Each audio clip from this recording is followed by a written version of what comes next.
Мамандар келді қазір осы жерге.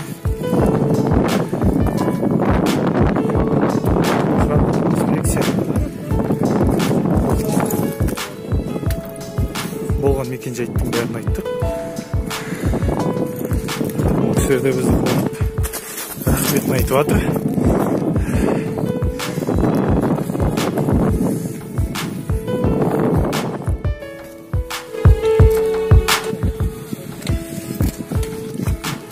Рибахранның жігіттері де келіп ат салысып жатыр.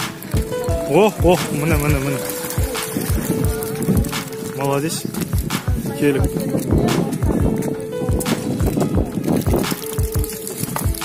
Шелектер салып.